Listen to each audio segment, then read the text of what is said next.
এবারে নির্বাচনী প্রচারণার খবর জানতে আমরা যাচ্ছি নীলফামারীতে। সেখান থেকে যুক্ত হচ্ছেন প্রতিনিধি নূর আলম বাবুর সাথে। বাবু, নির্বাচনী প্রচারণার কি খবর আছে আপনার কাছে, আমাদের জানান।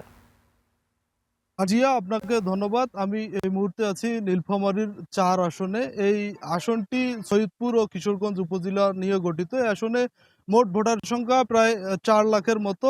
এই আসনটিতে আবার প্রায় ৭৫,০০০-এর মতো অবাঙালি ভোটার রয়েছে। এই ভোটারদেরকে ঘিরে আমরা ভিন্ন প্রচারণা দেখতে পেয়েছি। যখন মাইকিং শুরু হয় তখন উর্দু ভাষায় কিন্তু এই অবাঙালিদের জন্য প্রচারণা হয়।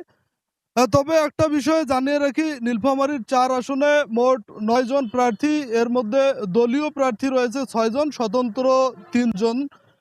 ২ জন স্বতন্ত্র প্রার্থী বিএনপির কিন্তু একজন সাবেক ছাত্রদল নেতা ছিল এবং আর একজন সৈয়দপুর যে রাজনৈতিক বিএনপি আছে এই বিএনপির সাংগঠনিক সম্পাদক ছিল এবং একজন এখানে বিএনপির হয়ে যে আব্দুল গফুর সরকার, উনি কিন্তু বিএনপির হয়ে এই আসনে প্রার্থিতা করছেন।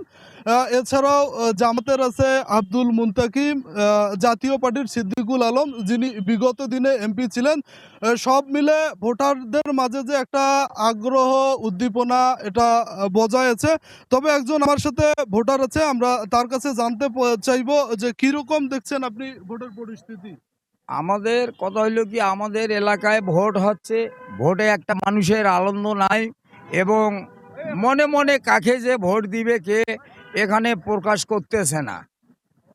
এখন আমাদের এই নীলফামারী আসনে এখানে ভোটাররা কেউ ভোট জিজ্ঞাসা করতেছে না, কেউ কোনো আনন্দ নাই ভোটের, এবং ভোট কাকে দিবে কাকে না দিবে এটা কোনো চিন্তাধারা এখনো ভোটাররা করে নাই। কাকে দিলে আমাদের ভালো হবে, কাকে দিলে ধন্যবাদ আপনাকে। উনি আসলে বলছিল ভোট যেহেতু এখনো সময় আছে, এখনো কোন প্রার্থীকে ভোট দেবে এই বিষয়ে সিদ্ধান্ত গ্রহণ করে নাই, হয়তোবা শেষ সময়ে সিদ্ধান্ত গ্রহণ করবে।